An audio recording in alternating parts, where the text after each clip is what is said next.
हाय दोस्तों, तो एपिसोड 21 में लिन वुफेन शन मैनी को ढूंढकर उसे सारी हकीकत से आगाह कर देता है और उस कार को जिस ट्रक ने हिट किया था उस ट्रक का ड्राइवर और कोई नहीं बल्कि तुम्हारे फादर थे। तो जब ये सब कुछ शन मैनिंग अपने कानों से सुनती है तो उसे इस बात पे यकीन नहीं आता। और यहाँ दूसरी तरफ जोंग केशन येंशिक जंग को कह रही होती है कि अगर मैं ये बात साबित कर दूं कि तुम यान ली और जोंग मिशन के बेटे नहीं हो तो तब तुम्हारा कोई हक नहीं होगा कि तुम एलएच ग्रुप को टेक ओवर कर सको। और ये बात सुनकर जोंग जाकाय अपनी मॉम को कहता है कि माँ, क्या आप सच बोल रही हैं? क्या ये उनका बेटा नहीं? और इसके थोड़ी देर बाद जोंग केशन अपने फोन पर एक वॉइस रिकॉर्डिंग ऑन करती है जिसमें यान यी यानी येंशिक जंग का फादर यान ली बात कर रहा होता है और अपनी बीवी यानी येंशिक जंग की मदर से बात कर रहा होता है कि मुझे माफ कर दो कि यान यी बहुत ही ज्यादा शरारती और जिद्दी है, लेकिन तुम इस सब के बावजूद भी उसे अपने बेटे की तरह ट्रीट करती हो। मुझे माफ कर दो, मैंने तुम्हें और शिनयन को बहुत ज्यादा डिसअपॉइंट किया है। तो इस पे जयकाय कहता है कि अब तो सारा किस्सा ही सॉर्ट आउट हो गया है। और जोंग केशन कहती है कि ये रिकॉर्डिंग मैंने पहले ही पब्लिश करने के लिए दे दी है, तो इसलिए तुम अब इस घर में मजीद रुकने का सोचना भी मत। तो इस पे येंशिक जंग इन सबसे कहता है कि आप लोगों को क्या लगता है कि सिर्फ इस वॉइस रिकॉर्डिंग पे मैं अपने माँ बाप पे शक करूंगा? येंशिक जंग अभी ये सब कह ही रहा होता है कि अचानक से इसके ग्रैंडफादर को होश आ जाता है। तो येंशिक जंग फौरन अपने ग्रैंडफादर के पास जाता है और इसके ग्रैंडफादर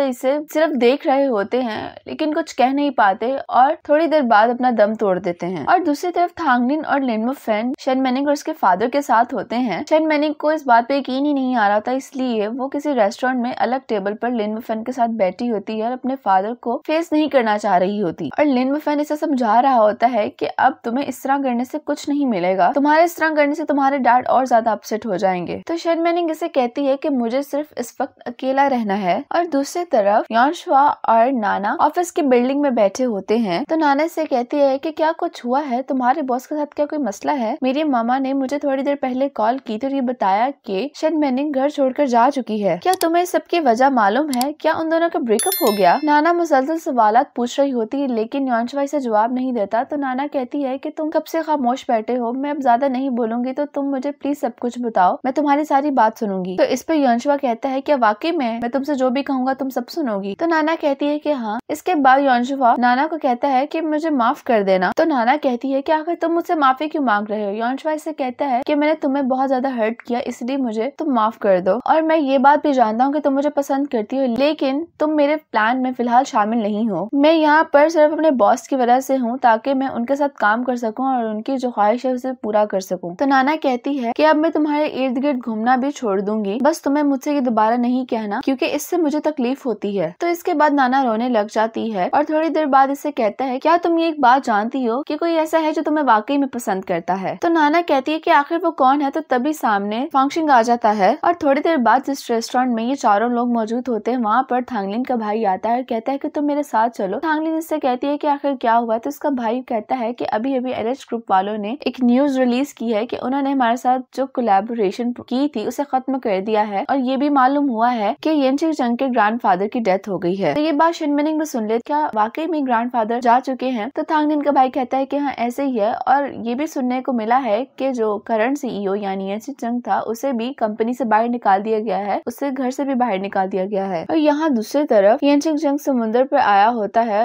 और ये बिल्कुल भी अपने हवास में नहीं होता और इसके कानों में इसकी आंट की ही बातें गूंज रही होती हैं जो थोड़ी देर पहले उन्होंने इससे की थी। और इसकी आंखों के सामने अपने पेरेंट्स के साथ होने वाला वो कार एक्सीडेंट का मंजर ही आ रहा होता है बार बार। और दूसरी तरफ शन मैनिंग येंशिक जंग को बार बार कॉल्स कर रही होती है लेकिन इसका नंबर बंद आ रहा होता है तो ये उसको ढूंढने चली जाती है। शन मैनिंग उसे हर जगह ढूंढती है लेकिन येंशिक जंग इसे नहीं मिलता। तो कुछ देर बाद शन मैनिंग समुद्र के पास पहुंचती है और जिस ब्रिज पर अक्सर ये और येंशिक जंग मिला करते थे ये उस ब्रिज पर भाग रही होती है कि तभी इसे वहाँ पर येंशिक जंग की वो रिंग मिलती है और इसे पता चल जाता है कि येंशिक जंग यहीं पर आया है। तो उसको उठाने के बाद ये येंशिक जंग को आवाजें देने लग जाती है। आखिर थोड़ा आगे आने के बाद शन मैनिंग की नजर येंशिक जंग पर पड़ती है लेकिन इतने में येंशिक जंग समुद्र में छलांग लगा देता है। पर शन मैनिंग भी बिना अपनी जान की परवाह किए येंशिक जंग को बचाने के लिए समुद्र में खुद भी छलांग लगा देती है और आखिरकार ये येंशिक जंग को समुद्र से बाहर निकाल लाती है। और थोड़ी देर बाद वहाँ पर यानशुआ, फनचिंग, नाना